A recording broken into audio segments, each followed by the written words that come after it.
a nossa proposta de hoje, pelo que foi falado aqui pelo nosso painel, é justamente tratar um pouquinho da cooperação jurídica internacional, trazer, na verdade, algumas provocações, algumas inquietudes, né?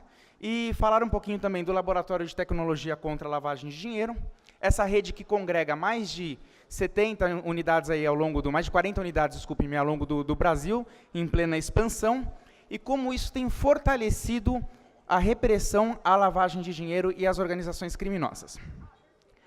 Antes de avançarmos, então, eu gostaria de trazer uma primeira inquietude, uma primeira provocação.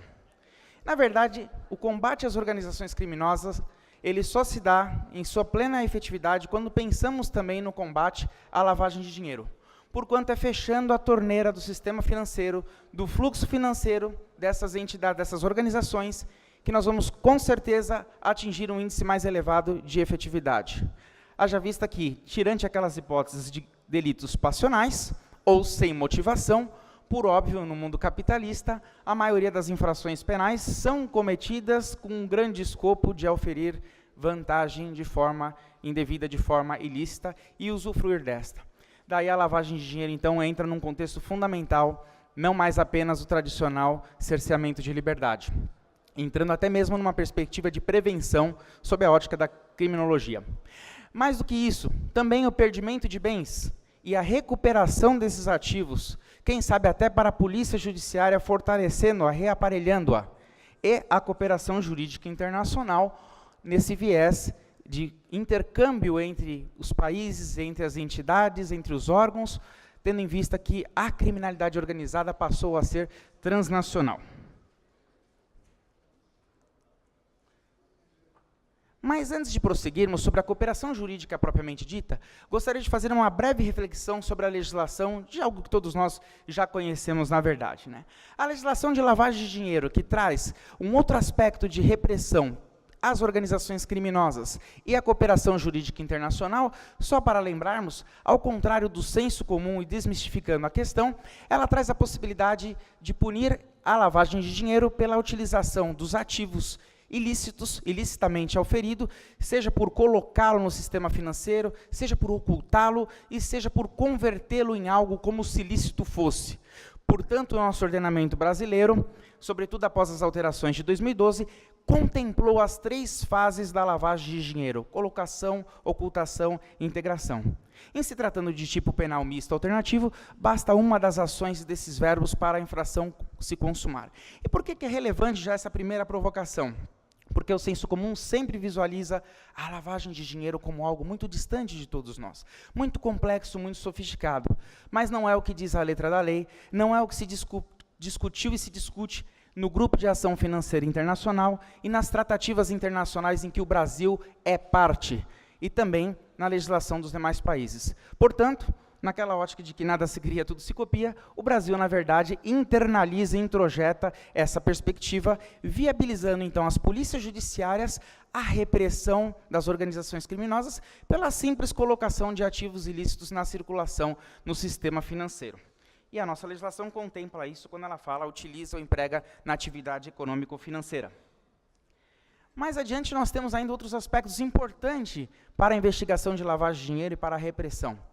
A autonomia da lavagem, ou seja, independentemente do que ocorrer com o processo e julgamento da infração penal antecedente, vale dizer, ainda que não haja processo judicial pela prática da infração que antecedeu a apuração de lavagem e que possibilitou auferir os ativos ilicitamente, é possível se perseguir a lavagem de dinheiro, bastando indícios suficientes para prosseguir então com a apuração. E mais, lembramos também que a competência abriu-se de forma significativa com a extinção do rol taxativo em 2012, aqueles famosos 8 incisos.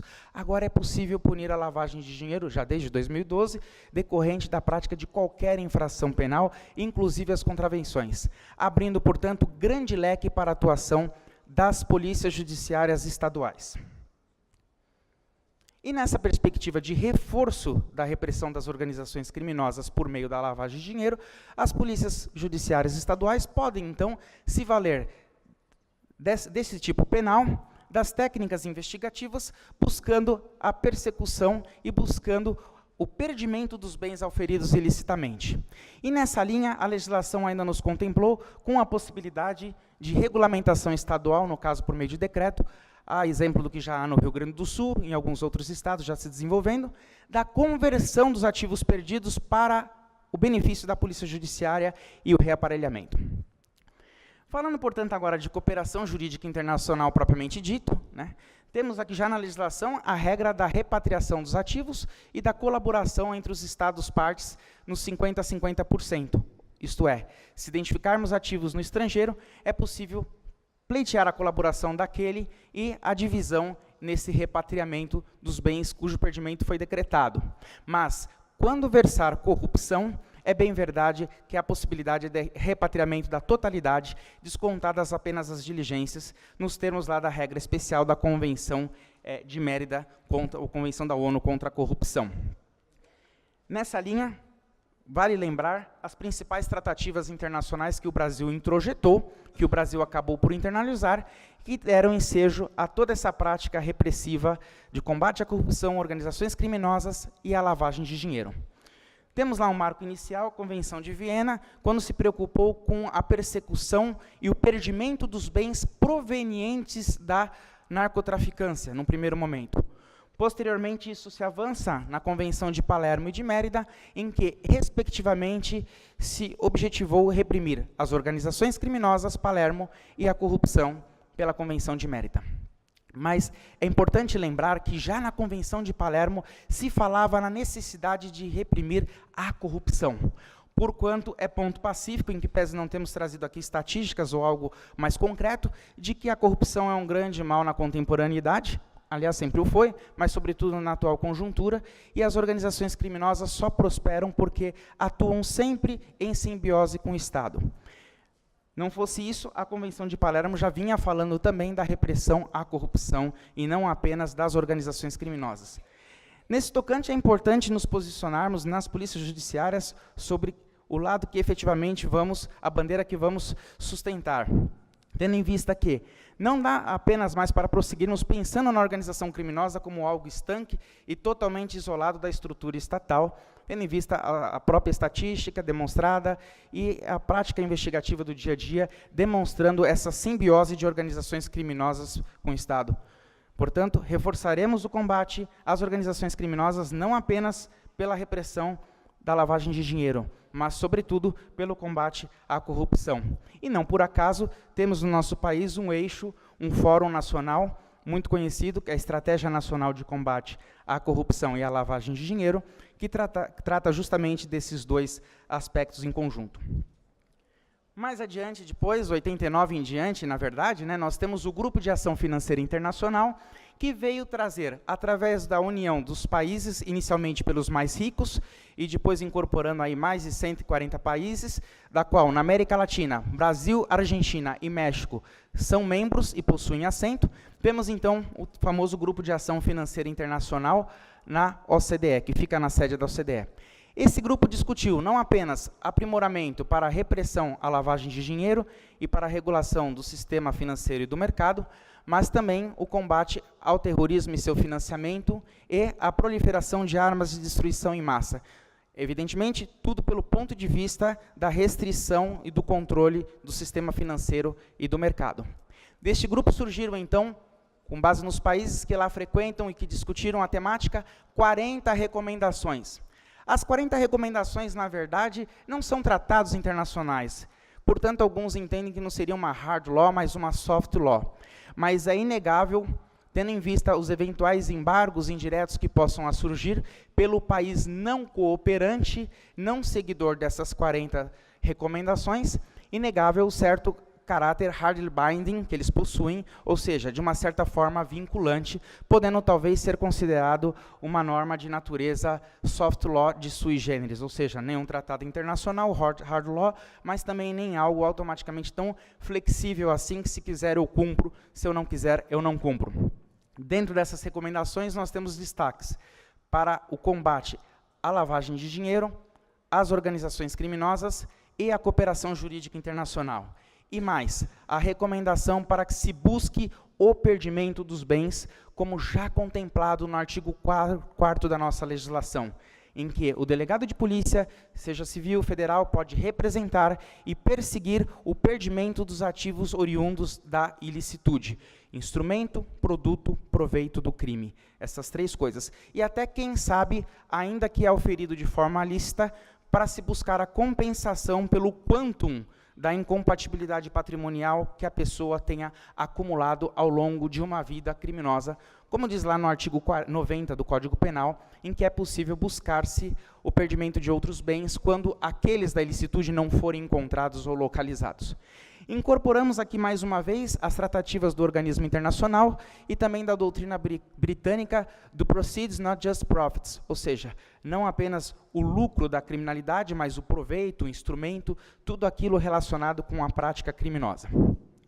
E dessas recomendações ainda temos a cooperação jurídica internacional, que majoritariamente tem se entendido como plenamente constitucional, tendo em vista que o conceito de soberania tem que ser repensado. Nesse sentido, Ferraioli, a ele assiste razão quando fala que temos que pensar o Estado numa perspectiva contemporânea, numa perspectiva de direitos fundamentais. Vale dizer, em outras palavras, que, se é bem verdade que temos que nos ocupar dos direitos e garantias fundamentais da pessoa humana enquanto acusado, também daqueles que estão na situação de vítima. Nessa linha, talvez não faria sentido mais falar em um direito nacional, mas quem sabe até num cidadão global, numa comunidade globalizada, em que os direitos e garantias fundamentais serviriam também para legitimar, não sei se é apropriado esse termo, mas uma relativização do conceito de soberania clássico, no sentido de permitir a introjeção de normas e de diretrizes internacionais em prol da pessoa humana, não só do acusado, mas também da vítima. Avançando aqui em relação às tratativas internacionais e lembrando do Grupo de Ação Financeira, eu gostaria de abrir um parênteses apenas para trazer uma situação que o Brasil está vivenciando. Na verdade, nós temos até fevereiro do próximo ano agora, para conseguirmos melhorar a nossa estatística de lavagem de dinheiro, inquéritos, indiciamento, o que traz à baila um grande estímulo à polícia judiciária para atuar na repressão à lavagem de dinheiro. Não só em busca da satisfação de justiça e realização da justiça, mas também para contribuir para com o país nessa prestação estatística e mostrar que o Brasil está fazendo a sua lição de casa. Mas, além desse problema de baixo quantitativo de inquéritos, processos, condenações, perdimento de bens, nós temos ainda um outro probleminha.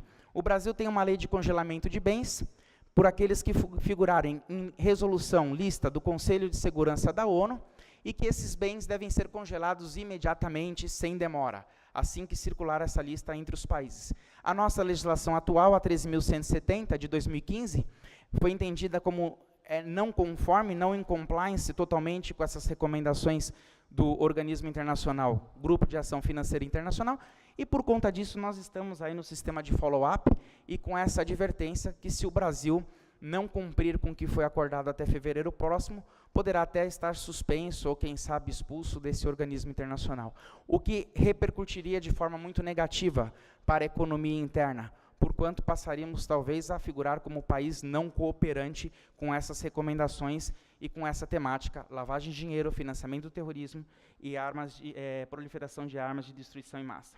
Portanto, faz-se necessário a revogação da Lei 13.170, de 2015, e a aprovação do PL 10.431, de 2018, que foi desenvolvido pela delegação brasileira, atuante aí junto ao Grupo de Ação Financeira Internacional, inclusive o doutor Ungaretti, que aqui está também, fazendo parte da delegação brasileira e desenvolvendo parte do projeto de lei também.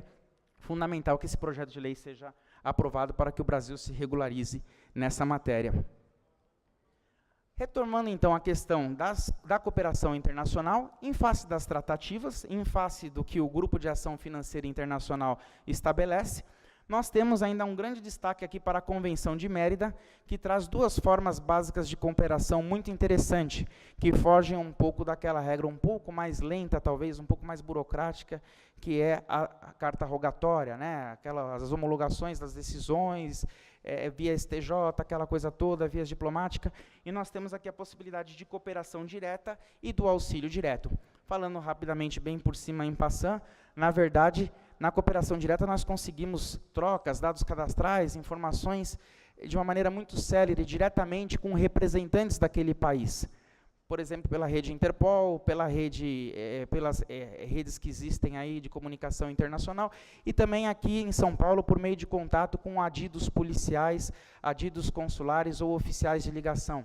Então, toda vez que tivermos um caso que demandar algum dado, alguma informação no estrangeiro, vale a pena, informação de inteligência principalmente, informação de conhecimento prévio para depois buscar a produção de provas, vale a pena buscar esses contatos dos oficiais de ligação ou dos adidos policiais consulares, tendo em vista que eles possuem acesso a esses dados. Só para ilustrar, muitas vezes interessa-nos saber as movimentações suspeitas de uma pessoa no país de origem dela.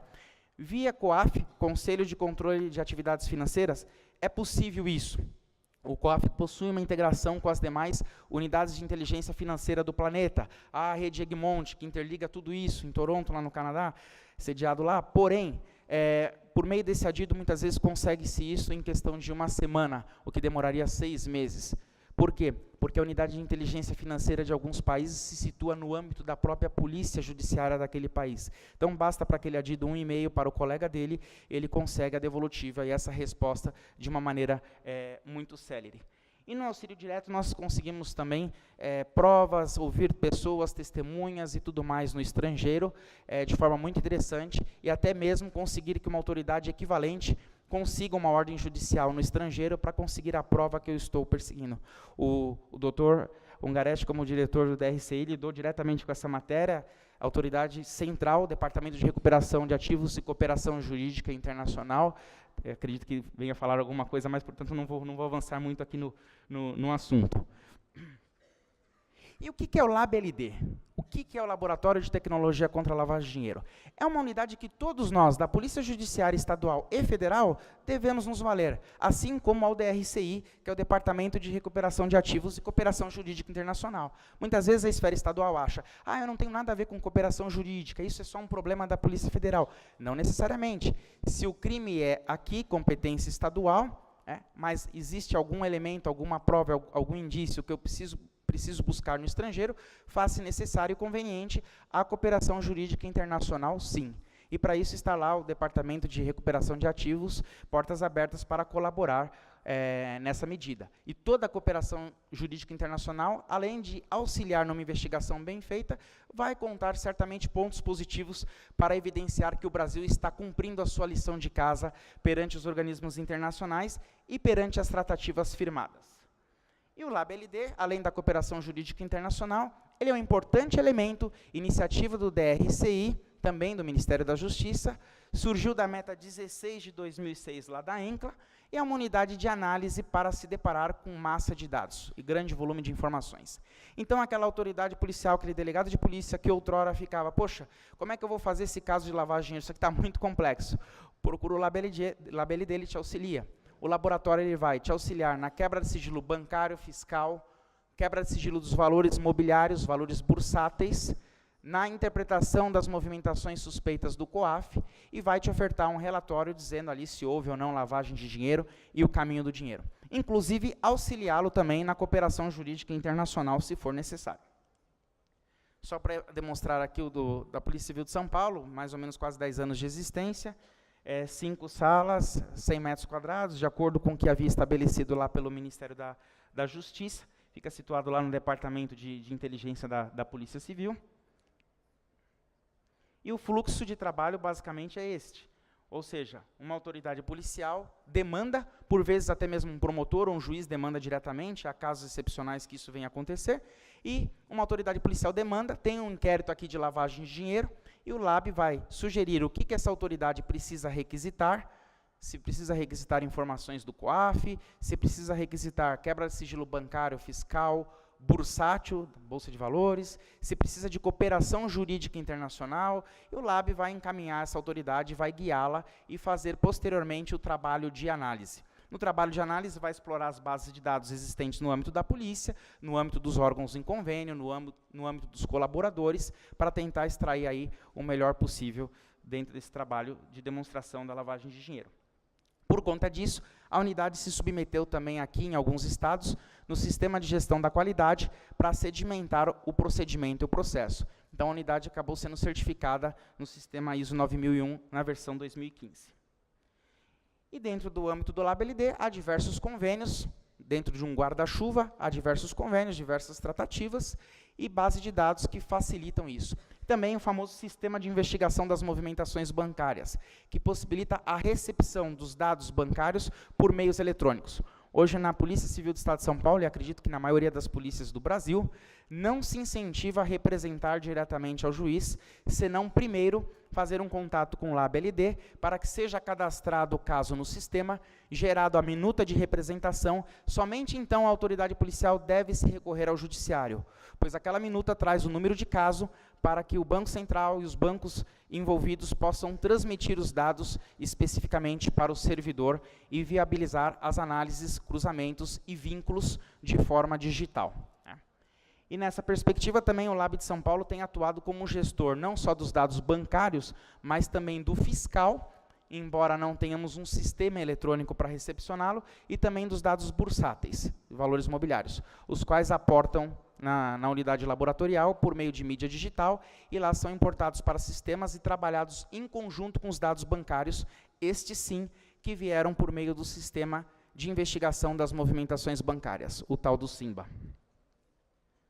Feito isso, o laboratório vai então ofertar se há indícios da infração penal antecedente, embora esses indícios, essa prova, cabe à investigação, se há, sobretudo, incompatibilidade patrimonial, que é a fumaça do bom direito já da lavagem de dinheiro, talvez, ao lado dos indícios da ilicitude da infração penal antecedente, e, por fim, se houve lavagem de dinheiro ou não, para viabilizar um indiciamento e o pedido de medidas assecuratórias e de perdimento de bens.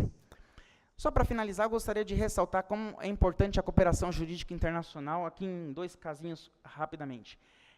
Um caso da NSA, da Agência Criminal Britânica, a Polícia Judiciária deles, e outro do DEA, da Polícia Norte-Americana. Parte desses casos, muitas vezes, envolvem competência federal. Nesses casos, a Polícia Estadual repassa para a Polícia Federal, há sempre esse intercâmbio e essa troca, mesmo que alguma coisa tenha se iniciado lá. Então, nesse primeiro caso, alguns irmãos ali estavam envolvidos com atividades criminosas, na verdade suspeitos de terrorismo, mas também estavam envolvidos com empresas lícitas, com empresas que mexiam com açúcar, com o ramo de cana-de-açúcar, álcool e algo desse gênero. E nessa perspectiva eles se aproveitavam da atividade ilícita para fazer também tráfico de cocaína e tentar legalizar os valores ilicitamente auferidos. Então foi feito um trabalho todo nesse sentido, e identificado o que estava acontecendo, inclusive que os cidadãos investigados passavam pelo Brasil, as movimentações suspeitas foram rastreadas, em cooperação com o DEA e com os escritórios do DEA pelo planeta.